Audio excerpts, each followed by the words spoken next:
beloved of Beatles records, Sgt Pepper's Lonely Hearts Club Band. It happened at where else but the Abbey Road studios in North London, and those in attendance included Paul and Linda McCartney. Lucy Meacock, Le Glass, went along too. It was 20 years ago today. Sgt Pepper taught the band to play. They've been going in and out of style, but they're guaranteed to raise a smile. So may I introduce to you the active number all these years, Sgt Pepper's Lonely Hearts Club Band. Well, it was 20 years ago today here at the Abbey Road recording studios that Sgt Pepper was born.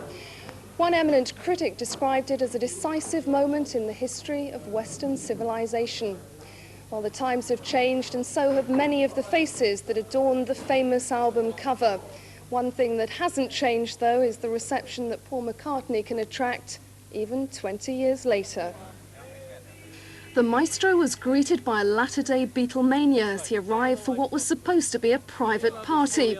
They were relaunching Sgt Pepper on compact disc, in the hope of returning it to the charts and helping it withstand the next 20 years. It stood the test of time already. As Paul puts it, the message hasn't changed. I mean, then we wanted an end to apartheid in South Africa, wanted to encourage peace on earth, and we wanted some love and understanding between people everywhere. So now, what have we learned? If anything, the change comes slowly. Let's keep our faith and keep pushing and pray that we have better news to report 20 years from today. Thank you. Yeah. Meanwhile, outside the studios waited those who remembered the heady days of Flower Power when the album hit the streets for the first time.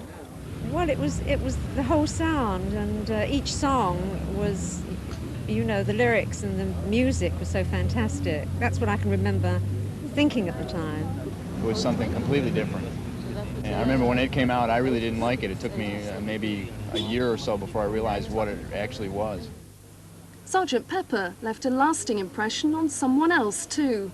I heard it in England when I was here, and I took it down to Traffic. Do you know Traffic, the group Stevie Winwood's second group? And I said, "Here, lads, listen to this." And they played it, and they went, "Oh, that takes care of our album."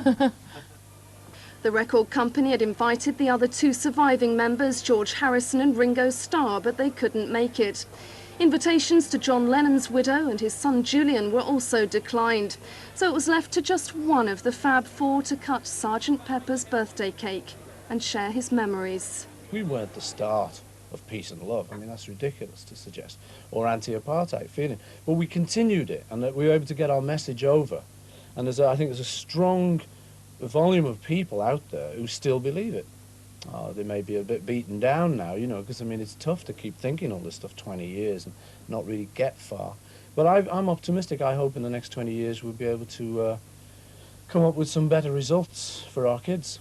Will everyone be back here in their 60s saying it was 40 years ago today? Oh, God, I hope not. Oh, I don't know. I wish they would. Let's take a look now at the weather for the southeast for this evening to start with.